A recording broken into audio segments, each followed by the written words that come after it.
بسم الله الرحمن الرحيم الحمد لله رب العالمين وأفضل الصلاة وأتم التسليم على سيدنا محمد وعلى آله وصحبه أجمعين.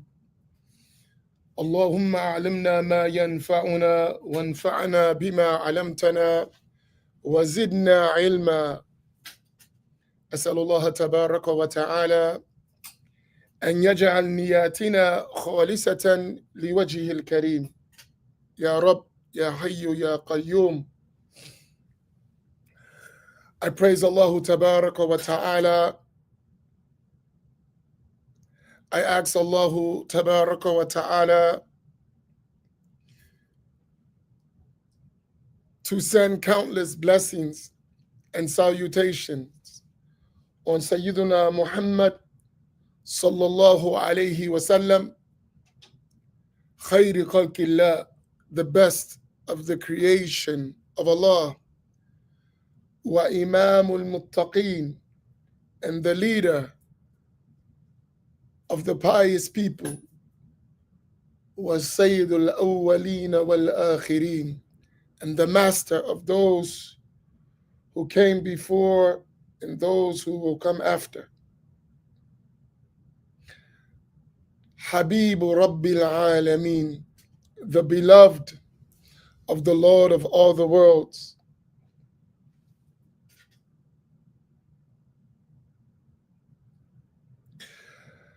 We are continuing in our scattered readings that we began yesterday in the translation of Reliance of the Traveler in Book T, which is Kitab Al-Qalb Al-Salim, the pure heart. And we read in the first section of An-Niyya wal-Ikhlas wal-Sidq, we covered the section of An-Niyya, which is the intention, and Al-Ikhlas, sincerity, from the words of the great Imam Abu Zakaria Yahya ibn Sharaf al-Nawawi al-Shafi'i al-Ash'ari al-Sufi rahimahullah ta'ala. And it is important that we reflect and benefit from the words of al-ulama al-amilin, those practicing scholars who inherited the knowledge of al-Islam with their unbroken chain to the Prophet salawatullahi wassalamu alayh.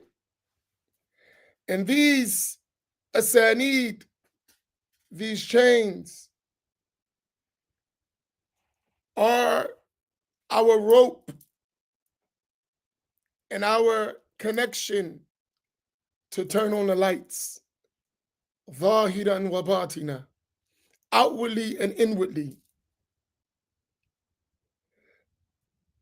It is through the people of Allah Tabaraka wa Ta'ala, Rijal al-Sanad, those men and women of that chain of narration, that we get al-madad, that we get a divine support and assistance. When one part of that chain moves, the entire chain moves with it in support.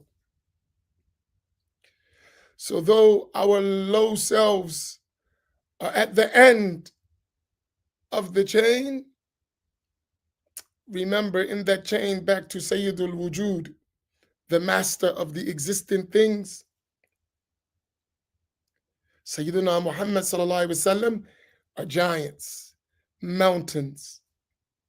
As one of my teachers told me, he said, don't worry, don't fear, Don't shake. Don't tremble. You are supported by the mountains. Allah. You are supported by the mountains. And all of these great scholars that we read about, like Al-Imam al-Nawawi, like Imam Abu al-Qasim al-Kushairi, radiyallahu ta'ala anhu, like Abu Yazid al-Bustami, these are al-Arifin. These are the knowers of Allah. Those who reach the station of al-Qurb min Allah tabaraka wa ta'ala, that they became close in their status in rank with Allah tabaraka wa ta'ala. They achieve the objective of ma'rifah, of divine realization. And when we read their words and learn about their ahwal and their maqamat, their states and their stations, we are inspired. And we are inspired what? To travel their path, to emulate their ways. Even though we fall short, we are inspired. As it is said, emulate them, for in emulating the pious is success. Allahu Akbar.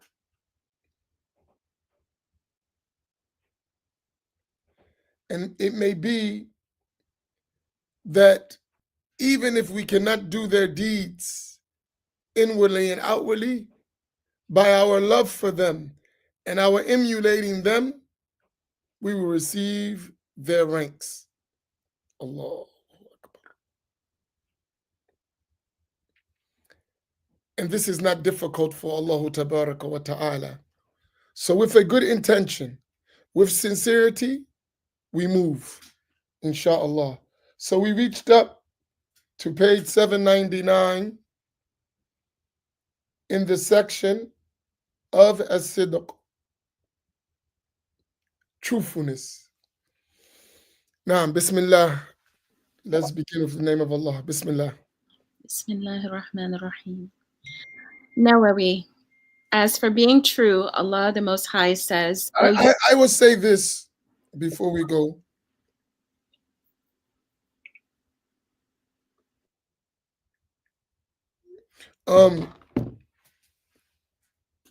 Whenever we mention the scholars and we know of them, as Sayyid al-Imam Abdul Wahab al-Sha'rani mentioned, show our respect. So Sayyid al-Imam al-Nawawi, rahimahullah, is not just, and I know it's in the book, but just for us, our state with them, al-Imam al-Hafiz al-Nawawi, rahimahullah, he's not like us, Nawawi, Shafi'i, Abu Hanifa, Malik. La. Sayyid al-Imam al-Nawawi,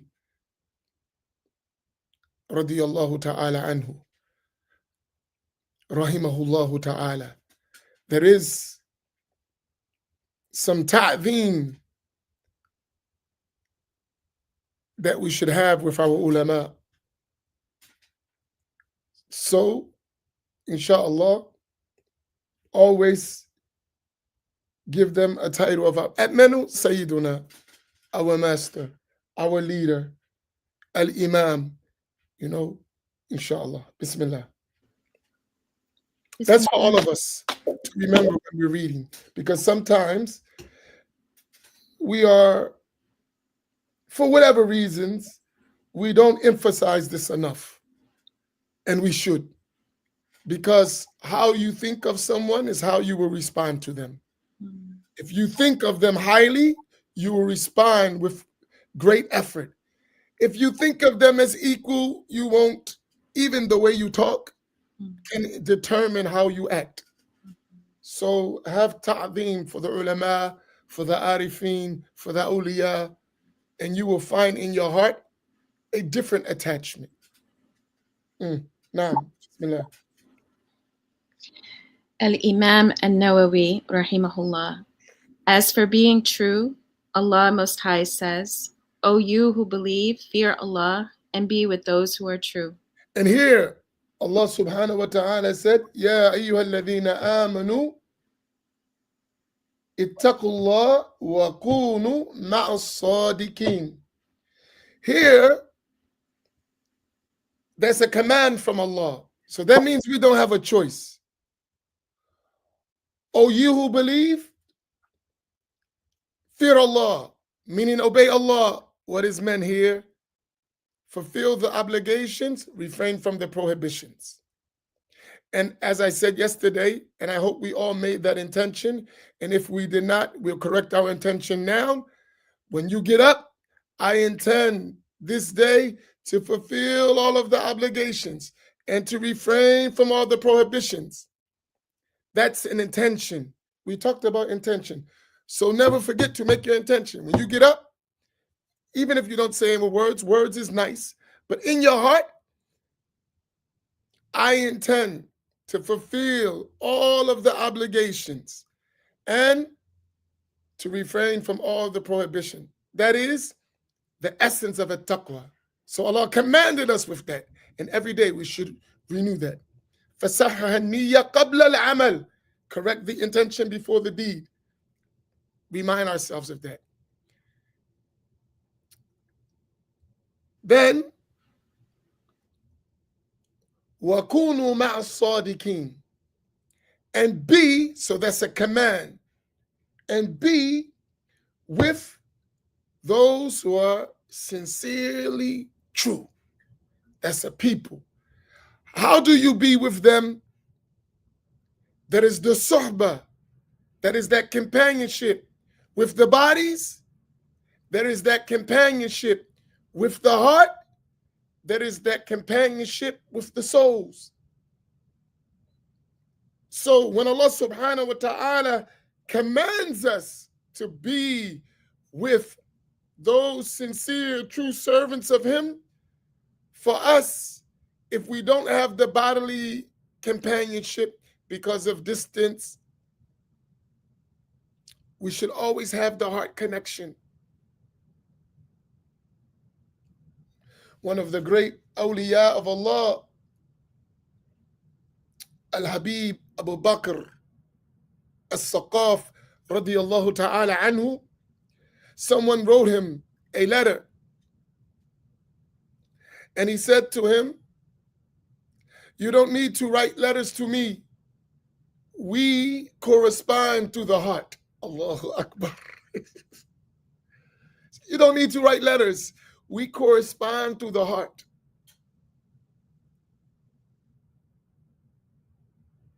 And my teacher, he used to say to us, Subhanallah.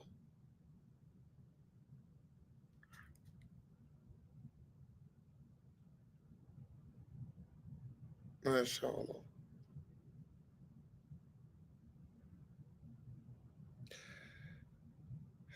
When speech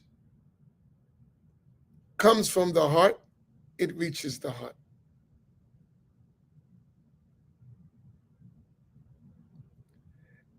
And our speech is speeches of the heart. Subhanallah.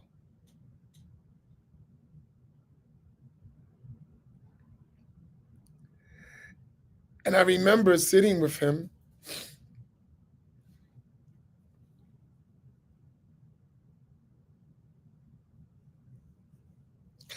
and I didn't understand well his dialect because he spoke colloquial.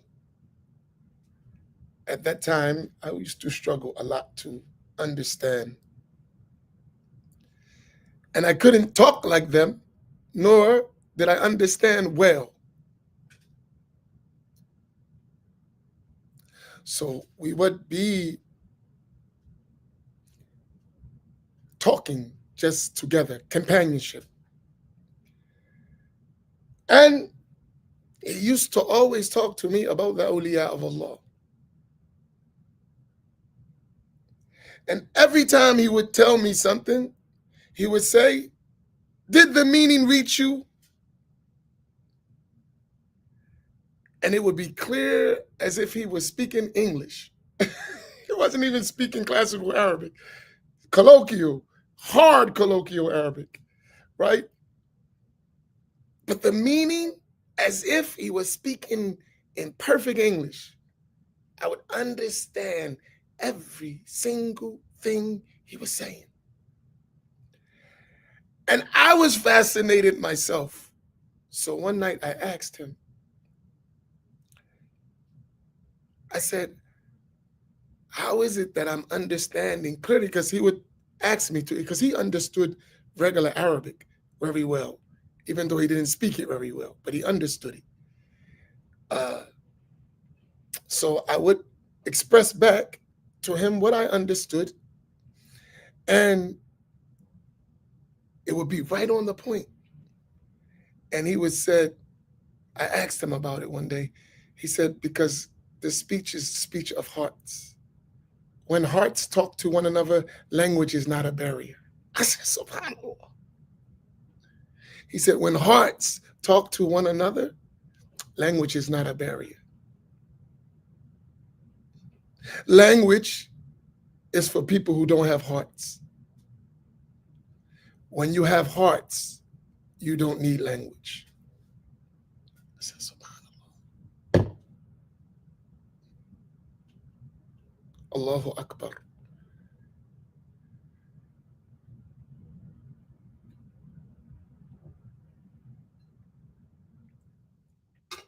And this, the sincere, true people, most of their speech is speech of the heart and speech of the soul. Subhanallah. So the meanings arrive and they're understood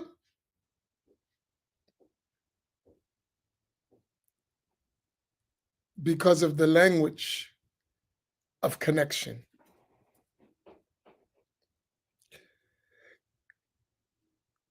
And I say this not by way of any claim, just to identify to us a reality, so we don't deny things we're not understanding. Rather, we work on our hearts to that understanding is conveyed to us.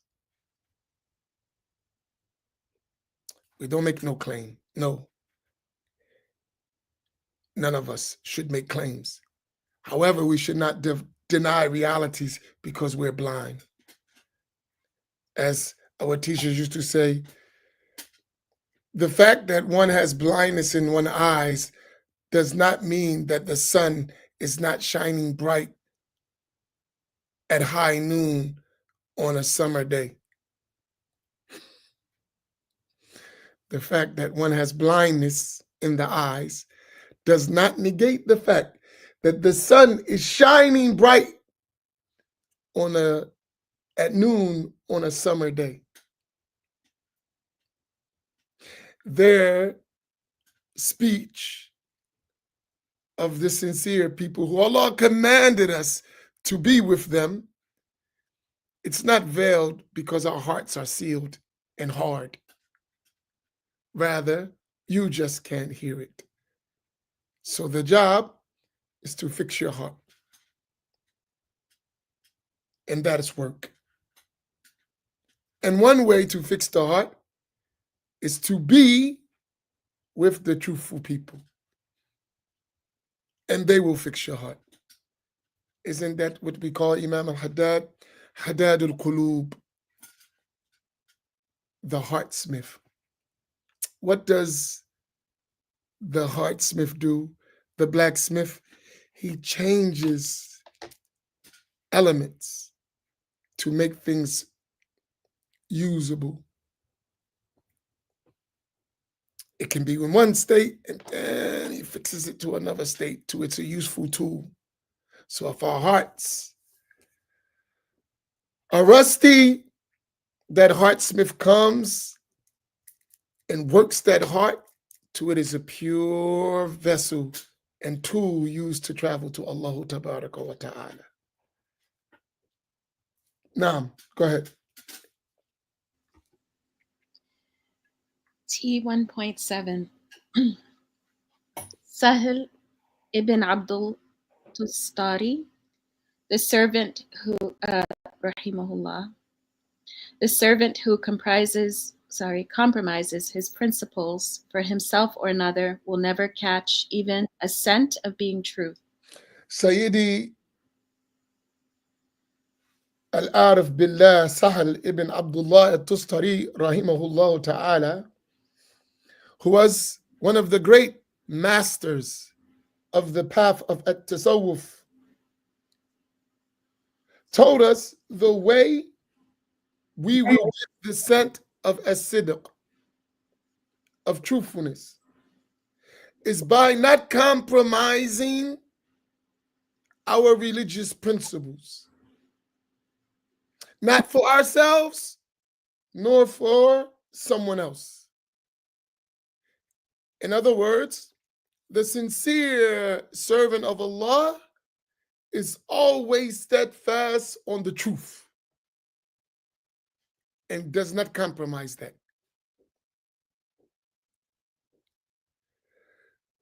That is an important aspect. Mudahana, having this way of selling one's principles, compromising it for nothing, for dunya, for people. The way of the sincere, to remain steadfast in every circumstance to the best of their ability.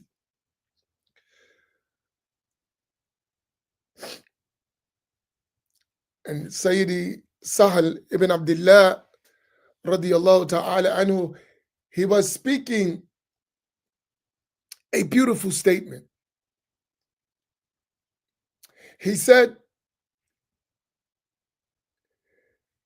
Allah Tabaraka wa Ta'ala was never disobeyed with anything more severe than ignorance. Wow.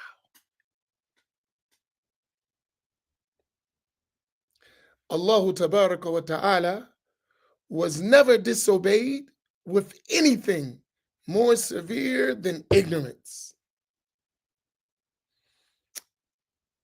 It was said to him, do you know anything more severe than ignorance? He said, Na'am, yes. Al-jahlu bil-jahli, ignorance of ignorance. In other words, it's like that, رَجُلٌ لَا يَدْرِي وَلَا يَدْرِي أَنَّهُ لَا يَدْرِي.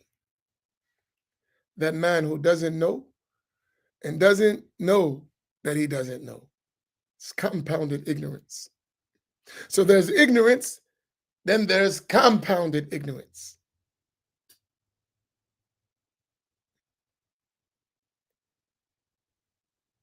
So that one who's having compounded ignorance is, as mentioned, when the knowers of Allah, they mention people are of four types.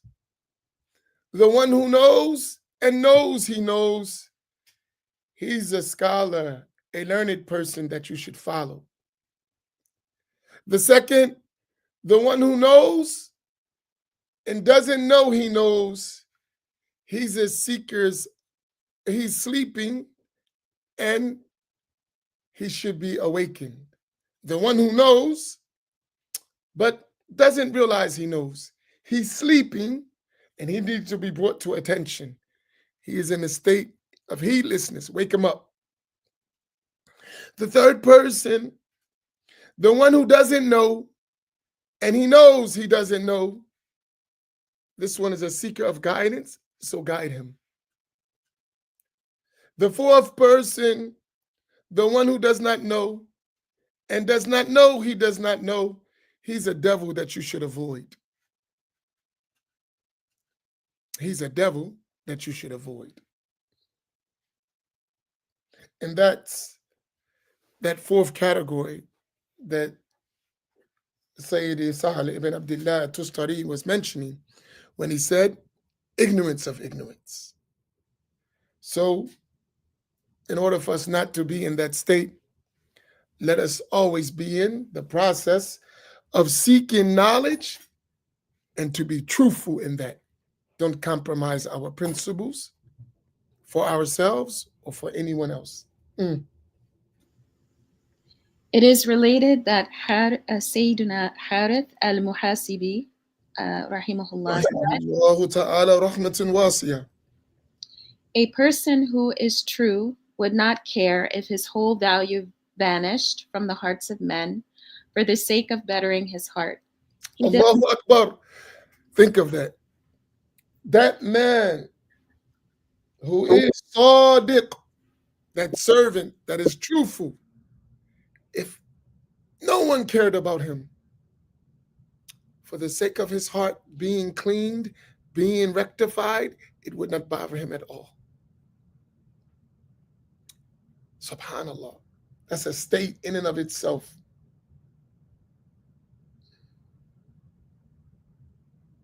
Allahu Akbar.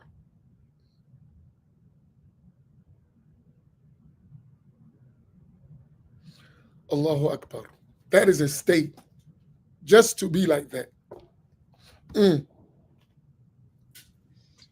He does not like people seeing the smallest bit of his good acts and does not mind their noticing the worst of them. And sometimes those sincere people, when you with them, they do things to make you think they're the worst.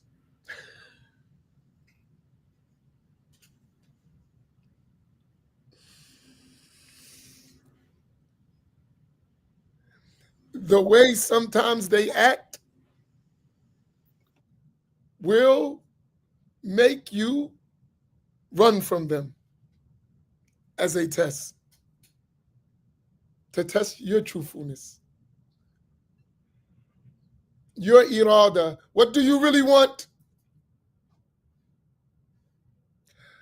One time I was with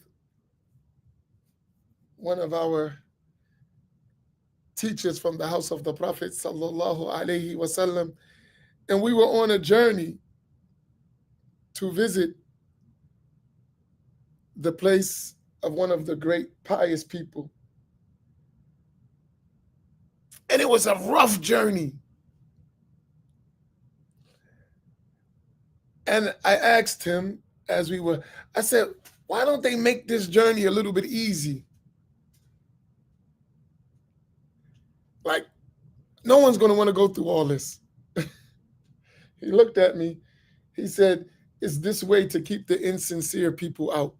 The people who are not truthful can't go through this, so we keep them away by way of this.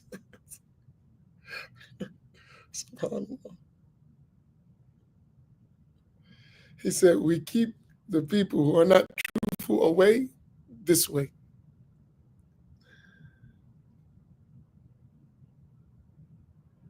Subhanallah.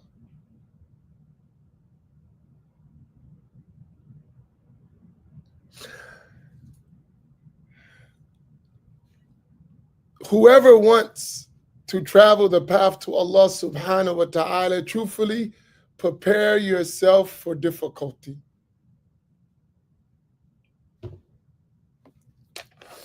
If you're not prepared for hardship,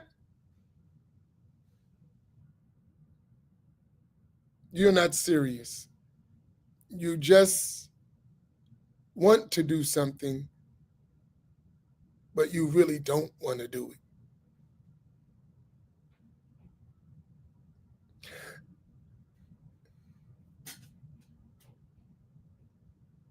Those awliya, they don't live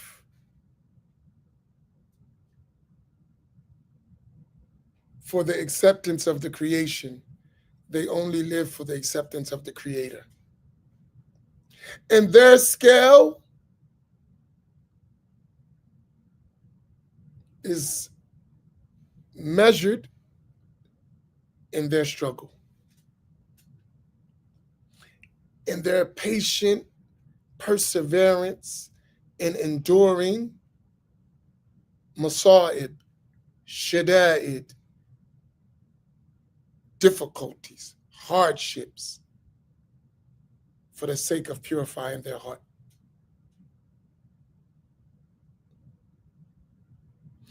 In other words, they go to the fire of burning their nufus.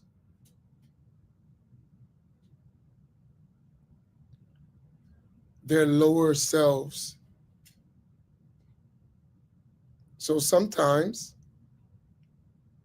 quite often, they give a picture that will make you burn your nafs to even deal with it.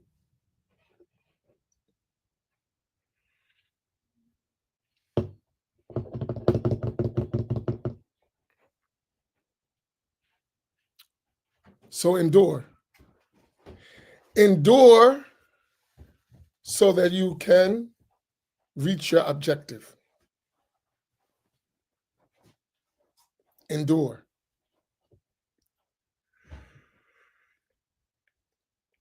They say about the path to Allah, the beginning of the path is difficulty and struggle. The end of the path is delight and joy. Allahu Akbar. The beginning of the path, rough, difficult. The end of the path, joy, delight, intimacy.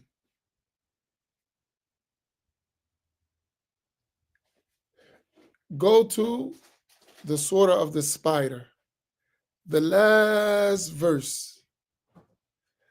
Allah subhanahu wa ta'ala gives us this example. Those who struggle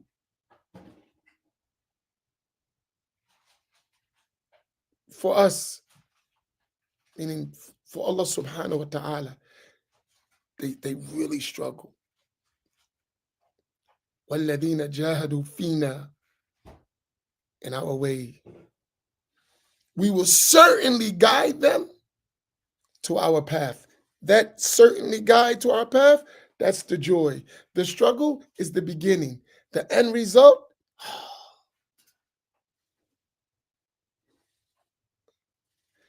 enjoyment in being with Allah tabaraka wa ta'ala.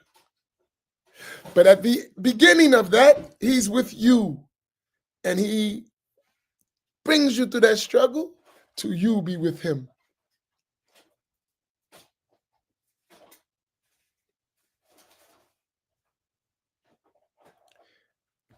So for them, that's how it is. MashaAllah. Naam. To be otherwise would show he wants to be more in their eyes, and this is out of character for the Siddiqeen. Those who are right below the rank of the prophets. Give me 1 second, please.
So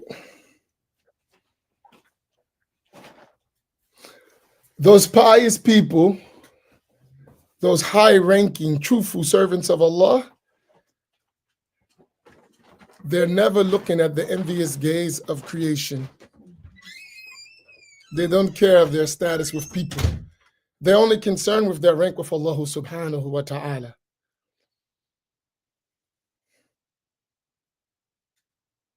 I remember a story with one of those whom we believe are among those people. So me and another person, we were students. We wanted to read a book of Imam al-Nawawi with a commentary by one of the great scholars, Sayyidina Sheikh Muhammad ibn Alan al-Bakri, rahimahullah ta'ala. He wrote a beautiful explanation, one of the most famous explanation on Riyadh al-Salihin of Imam al-Nawawi. So the Sheikh, he had promised to read this book with us, right? So it's like a great opportunity because that book is not normally read except in pieces, but he had promised to read it with us. So we were really anxious. Two of us, we were selected to be with him, and we journeyed with him to do that reading. So that journey was like 9 hours or something, one way, right? And we're together, we do the long journey, we get to the destination. And we thought normally, as we would do, we would read while we're traveling, but he didn't do any of that. The whole traveling was just sitting and him making dhikr and salah ala nabi and for himself and everyone, just the whole journey. No talking, no nothing. Very little, but no reading.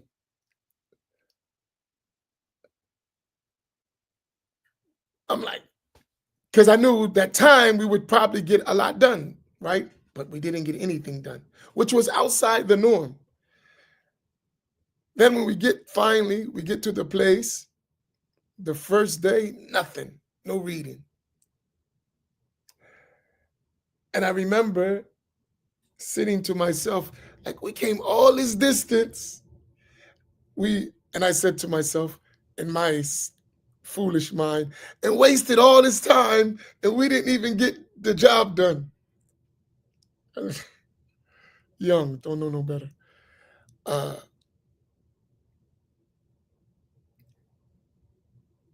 I was quite frustrated. Then the last day of the trip, he said, bring your books. And, in my mind, I'm like, what are we going to do with this little bit of time left? I'm not saying anything. I'm just saying it's going through the mind. He said, bring your books.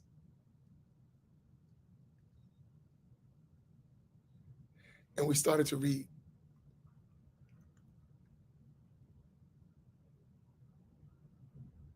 And we only read the section of the intention and sincerity and truthfulness. What we just covered, that's all we read. I said, deep, which was a lesson.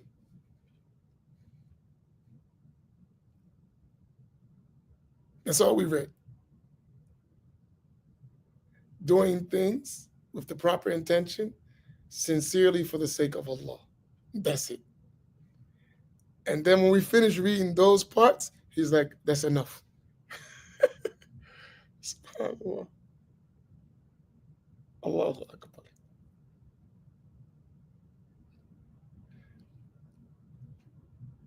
In other words, in a way, the indication, these books are for your heart, not for your nafs. Allahu Akbar. This book, what you want to read, is for your heart, not for your nafs.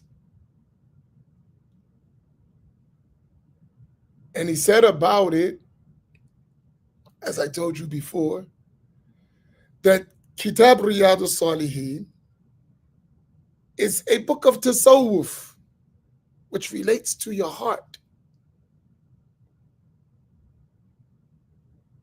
But it's clothed in the garment of hadith. So Imam al-Nawawi, radiyallahu ta'ala anhu, and Imam Muhammad ibn Allan al-Bakri, these are Sufis in the form of scholars of hadith. Allahu Akbar. They are Sufis in the form of scholars of hadith. So one is their occupation, so to say, and the other is their reality. And if you go with sincerity and truthfulness and the proper intention, even though you go through their expertise, you'll arrive at their reality. Allahu Akbar. You'll go through their expertise, the knowledge of hadith. But what you're going to get, if you go properly, is their reality, which is the path of tasawwuf, which leads to ma'rifatullah, to the realization of Allah tabaraka wa ta'ala. Go ahead. 1.9 Dhul-Nun al-Misri, Sayyiduna Dhul-Nun al-Misri, rahimahullah, said, "Truth is the sword of Allah. Whatever it is put to, it cuts." Truthfulness, you can say. Sincere truthfulness.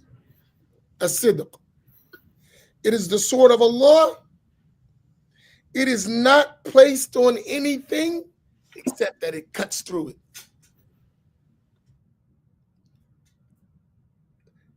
If you're sincere, no matter what obstacles are in front of you, what hurdles are in front of you, what barriers are in front of you, what veils are in front of you, if you're sincerely true, you will cut right through all of it. Subhanallah. Dhul-Nun al-Misri was a great knower of Allah from Egypt, southern part. One of the masters of the people of Allah and the people of Tasawwuf. You want to achieve your objective? Be sincerely truthful in all your matters, even your approach. You're going to reach the objective.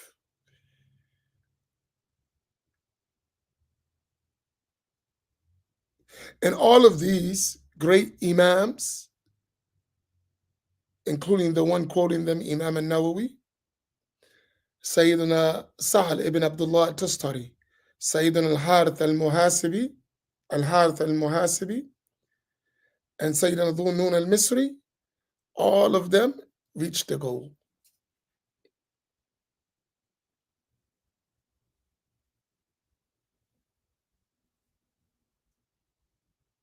They reached the goal. So just listening to them and then struggling to implement their matters,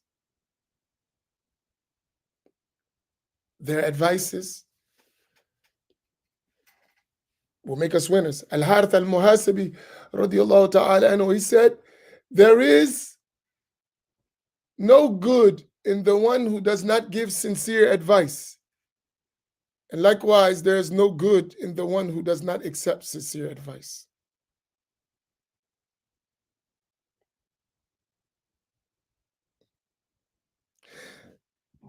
These words help us identify ourselves. Identify the points of at-taqsir, of falling short in our approach. So we should have reading in that and reflection in that. Even if we not like that, we should read in that. We should reflect on that, even if we're not like that. Because that's all our forms of emulation to one day we become.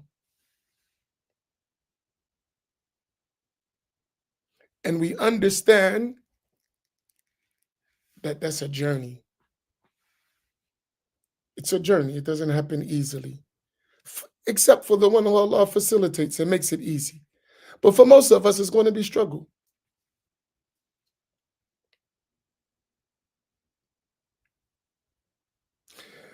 Al-Harith al-Muhasibi rahimahullah ta'ala, he lived in the same time as Imam Ahmad radiyallahu ta'ala anhu. He was the sheikh of Sayyiduna Junayd al-Baghdadi, who was the head and leader of the Sufis in the time of the Salaf. Junayd al-Baghdadi. He used to take Junayd out into the desert area outside of the city limits. And he would say, ask me. And Sayyidina Junayd would have nothing to ask. He said, whatever comes to your heart, ask it. And he used to write his books off of the thoughts that would come to the heart of Sayyidina Junayd radiyallahu ta'ala anhu. And he would write. And those books, alhamdulillah, has reached us in the path of wayfaring to Allah tabaraka wa ta'ala. So Imam al-Nawawi, with his chain of narration to these great knowers of Allah, who are all from the Salaf. These were men of the Salaf, whom the Prophet sallallahu alaihi wasallam said about them, خَيْرُ النَّاسِ قَرْنِي ثُمَّ الَّذِينَ يَلُونَهُمْ ثُمَّ الَّذِينَ يَلُونَهُمْ. The best of the people are my generation, then those who follow them and those who follow them. All of these were men of the Salaf. And this was their outlook towards the path to Allah tabarak wa ta'ala. May Allah make it possible for us and facilitate our path. Inshallah, tomorrow, if Allah facilitates, we will begin a new series of lessons, hopefully, inshallah, 2 days a week, with one of the descendants of the Prophet sallallahu alaihi wasallam from the Hadramaut Valley in Tarim, Yemen.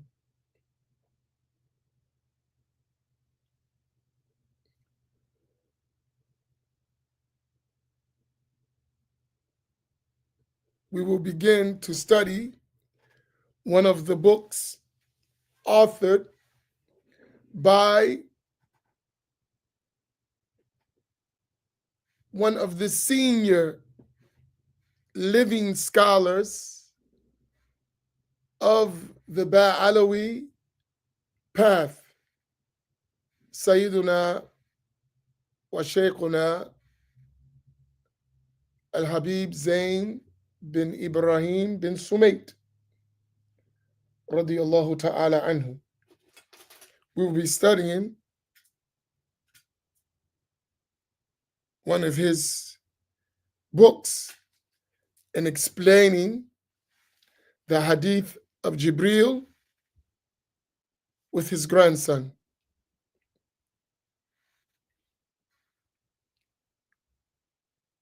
Who studied with his grandfather since he was a child. And he studied in the major centers of learning with the great scholars in those lands. So he studied in the Hadramaut Valley, in Tarim. He studied in the Ribat of Tarim. He studied in Mahad al-Fat al-Islami in Asham in Damascus with the great scholars there. He studied in Al-Azhar al-Sharif in Egypt. In addition to studying with that great knower of Allah, his grandfather. So it will be an honor for us to begin these lessons with him. And inshallah, we will start tomorrow at 7:30. If Allah subhanahu wa ta'ala facilitates. This is our intentions. This is our agreement. And I wanted to share this opportunity with all of us because it is a rare opportunity. And I think we've been consistent to deserve to benefit. So we will try our best to maximize the time we have with him. So the lessons will be in Arabic till he finishes. We will do a little translating. And then after the lessons, we'll have some full translations of the lessons he gave so that we can maximize the time. We were considering just doing on the spot translating, but then that's going to lengthen the time. And we want to maximize because we don't know how long we will have him. So we want to maximize and get as much as we can. And hopefully we can finish the book because we can always go back and explain and translate. And that's easy. But the point is having him and having that connection and that chain that we were talking about and actually getting as much as we can while we have the opportunity. So this will give you the blessing to be in that session, to be with the truthful, sincere servants of Allah Tabaraka wa Ta'ala.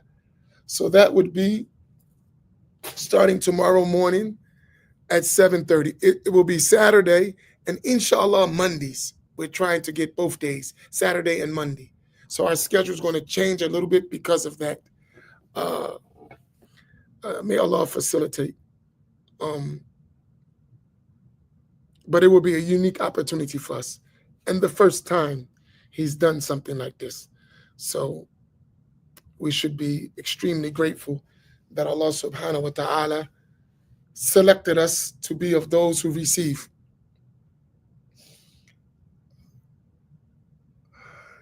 In addition to that, I remind you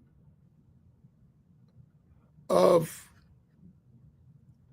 our upcoming in-person retreat here in Atlantic City, where we will finish and complete and review our lecture series that we were having on Aqidah, a comparative approach. The link is here. Let me put it.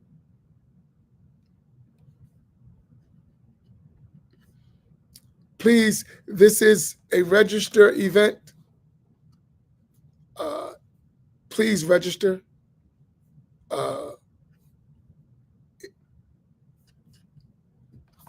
As soon as possible.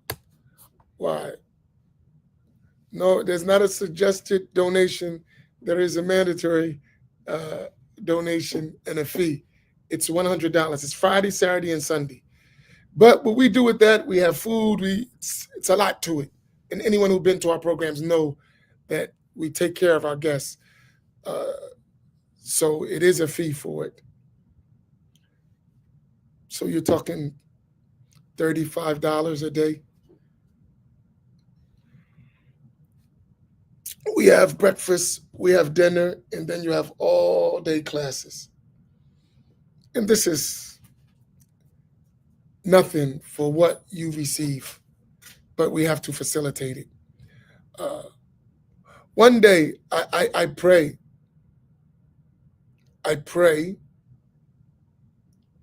that we realize how important it is for us to support our own initiatives so that we can serve those who are not able to financially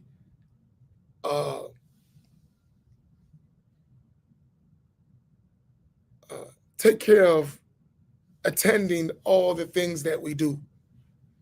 That's why we constantly remind each other of the importance of continuously donating as much as we because we want to do a lot.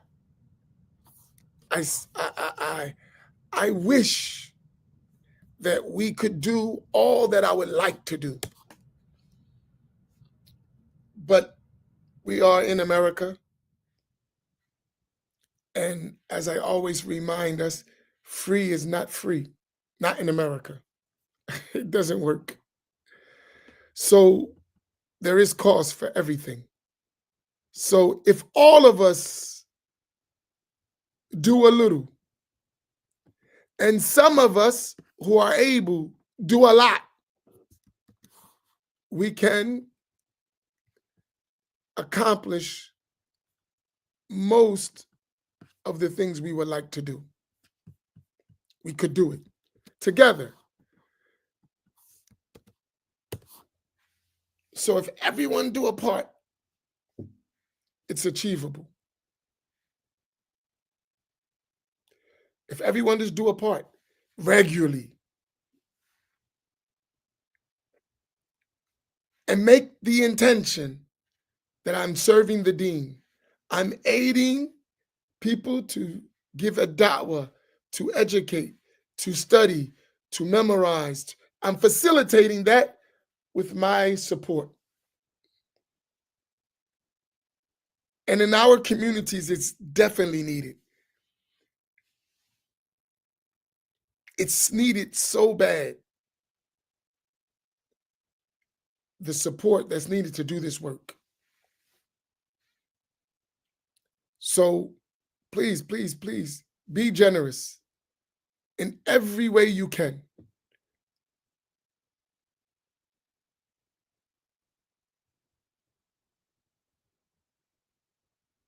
In every way you can.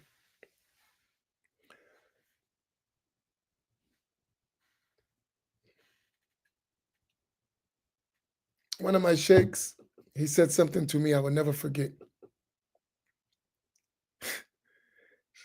He said, few are the people who are working in a da'wah, few, for Ahl Sunnati wal Jama'ah. And fewer are those who support the few who are working in a da'wah towards calling people to the methodology of Ahl Sunnati wal Jama'ah. I was like, wow. He said, few are the ones who are actually doing it. They are few in number. Qalilun.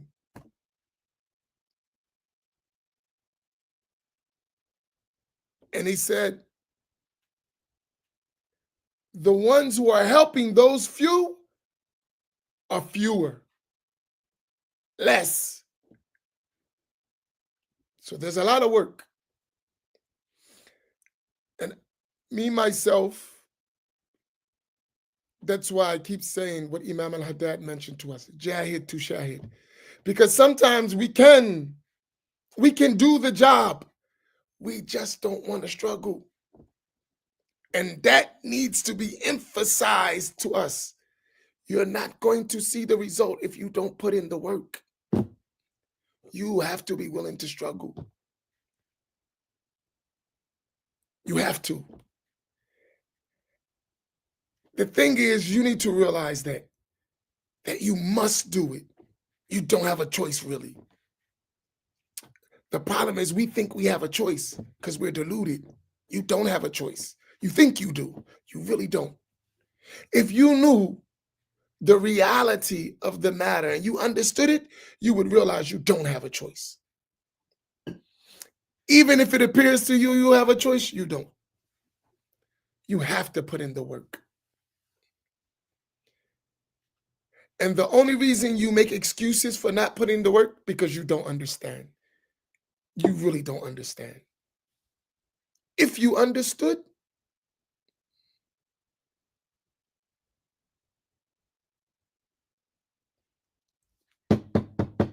you would work.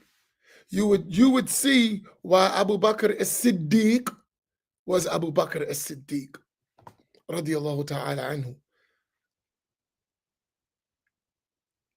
Why he sacrificed like that? Because he understood.